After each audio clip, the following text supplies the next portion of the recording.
down to the Premier League, obviously the title race is definitely hotting up a little bit with Arsenal taking the top spot for now after Manchester City and Liverpool drew. Fair result, I Hmm. think, in the end. I think Man City, don't get me wrong, they had their chances, but I don't Mm, think they excited me as much as what I thought around this time of the season. I would have thought they would have, pumped up the yeah. gears a bit and got going a little bit, but they haven't Mm, really seemed to sort of hit that sort of height of last season. no. Yeah. They tend to be slow starters, which is weird because they get the points, but their performances are never like unreal. But like come probably maybe like Christmas time, so coming up now, they tend to just find this form which is just unplayable. I think the game, as you said, was even enough. Like City were always going to dominate the ball, but they just had like meaningless possession around like their back line and stuff, so it wasn't really troubling our defense. But I thought after they got their first goal, they sort of were happy at 1-0. I don't know. Yeah. When I was watching it, I was like, they weren't pushing for that second and third to kill us off. And And we were even if just they happy to were, sit there and the go, like, chances they got, especially Haaland, granted he scored, but he missed yeah, a few big chances. And yeah, you look at Man City of last season, especially on the back end, like you say, whenever they've hit that run of form, they're fucking ruthless in mm, front of goal and all sorts. You would have put your house on Erling Haaland to score them chances and put the game to bed. yeah, That's come back to bite them, and Trent Alexander-Arnold with a fantastic finish.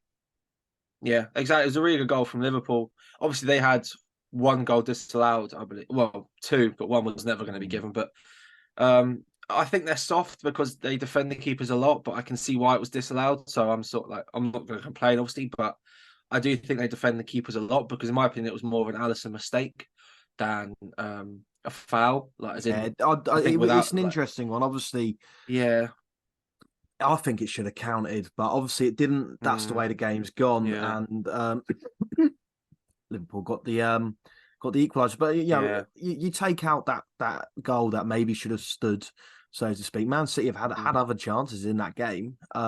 yeah, You can't go exactly. on to one refereeing error potentially. Mm, As the point to call where you didn't get 3 points. Man City just simply weren't ruthless enough and didn't sort yeah, of it have was that very cutting flat, I edge think. that we Yeah, know them to have. But Liverpool, full credit to them. mm, Going away to the Etihad is never an easy trip. So even to get a point there, I yeah. think you would have taken that at the start of the day, wouldn't you?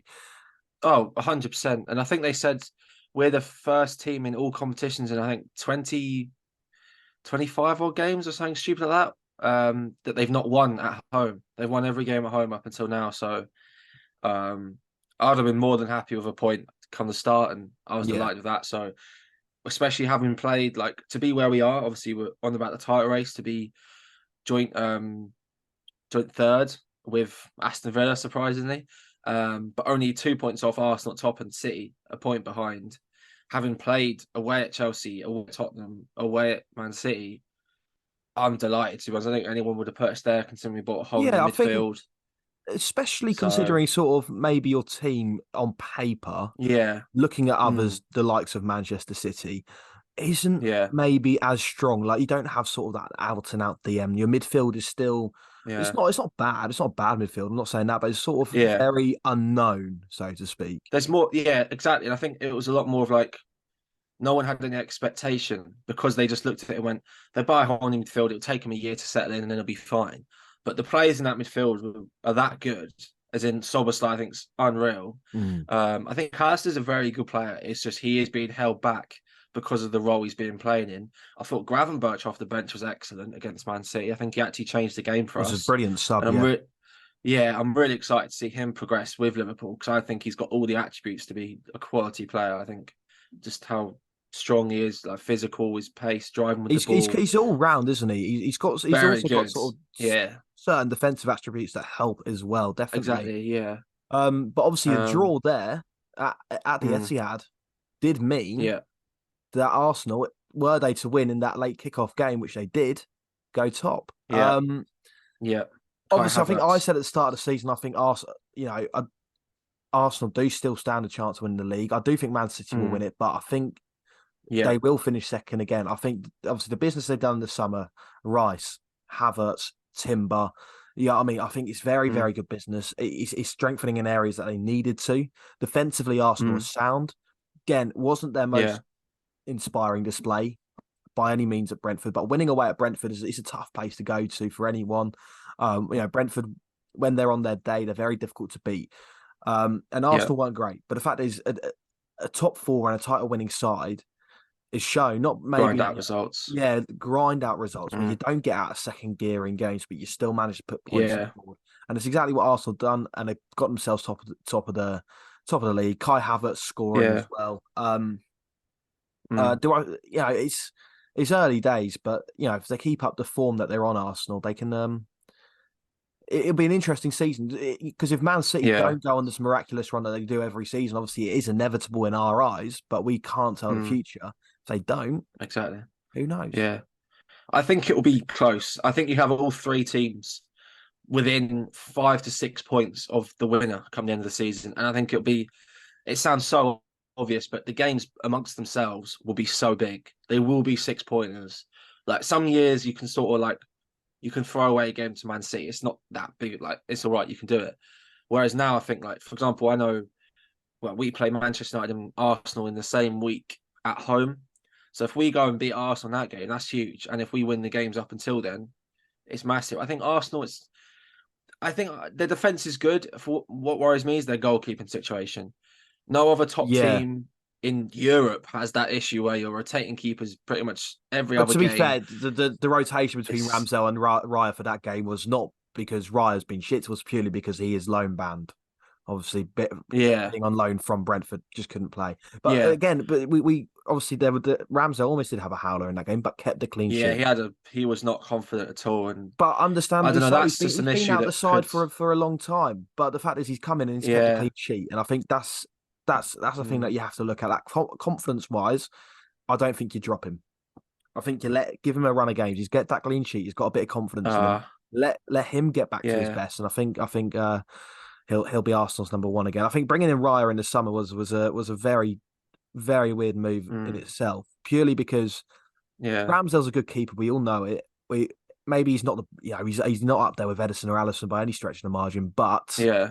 still a very good keeper in this division. And I think He's very bringing young for a goalkeeper as well. Very young for a exactly, goalkeeper. but bringing in someone like Wright No, I who's think going to yeah, compete, it's going to knock confidence. And when they're it was a both weird one. in and It out of was the squad, it's not going strange. to help. Yeah, but It doesn't help anyone. Like even the back line, like both different. They've both got different attributes. mm, Like as in what they can and what they can't do. Like I don't think Rye is particularly brilliant with his feet. Sometimes when you watch him, he looks a bit shaky. But then he's probably a better shot stopper than Ramsdale. So it goes like hand in hand a little bit their attributes.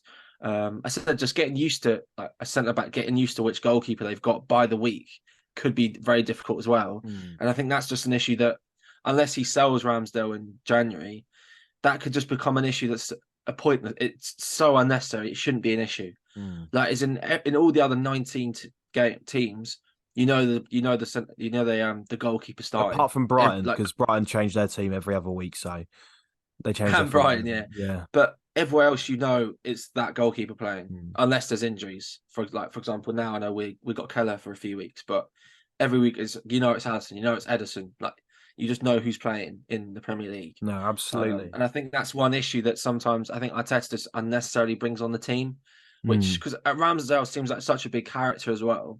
I feel like that could have an effect, like when he's a bit down on the dressing room. I think subconsciously, I think it could definitely have an impact, which could be Mm. the issue with them. But the fact they gone top, obviously they went top last year at some similar time to this, and then bottled it. So But with it's they've got a definitely better squad this interesting. time around for sure. I think It's Declan Rice. That's what it is. They've added Declan Rice. I don't feel like Timber's it's been a injured mat. all season. Yeah, but again, when Timber is back, could be a good addition.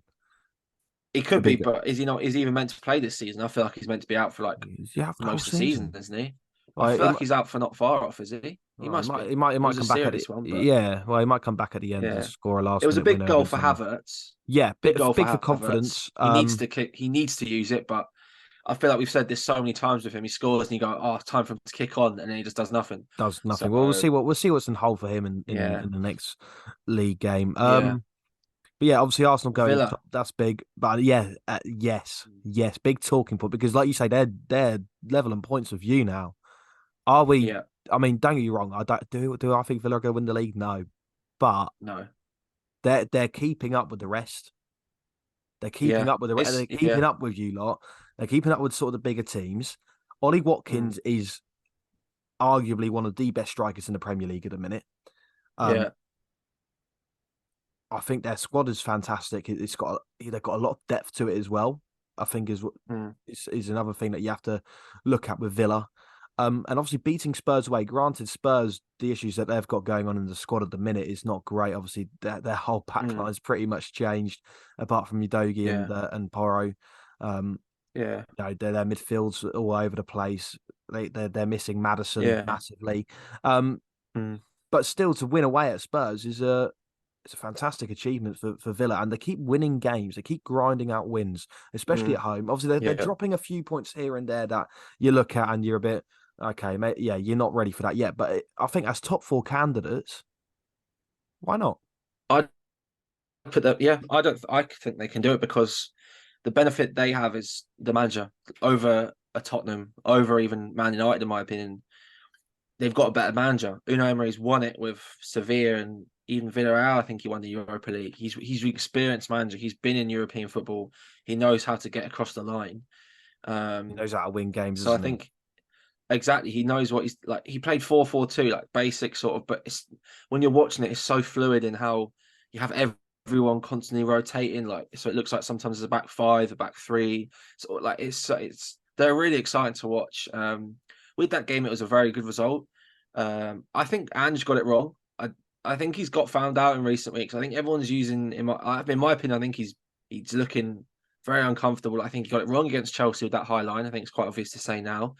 I think obviously with Wolves, again, that shouldn't be happening. No matter how many injuries you have, you shouldn't be conceding 2 at a time. And then obviously in the Villa game, he started a whole back line of fullbacks when he had Eric Dyer on the bench.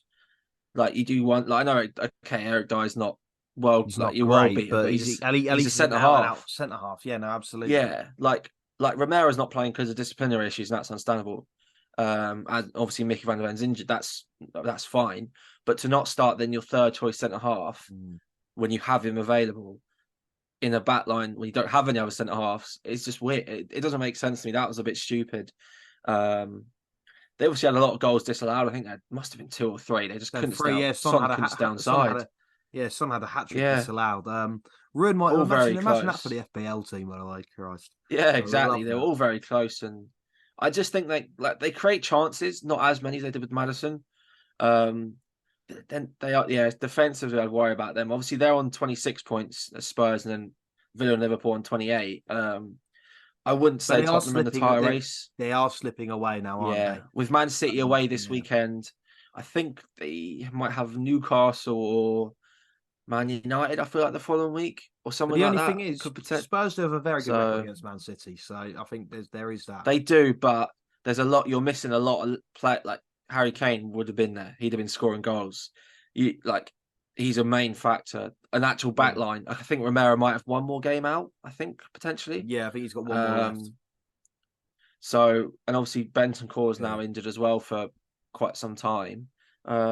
Like you look at their quality off the bench the other day, they're subbing on people like Ollie Skip, who I know you're very fond of, but like he's not someone to come on and change a game, is he? Like he's not going to win your game unless he's in a Norwich shirt. Then you're right. Yeah, exactly.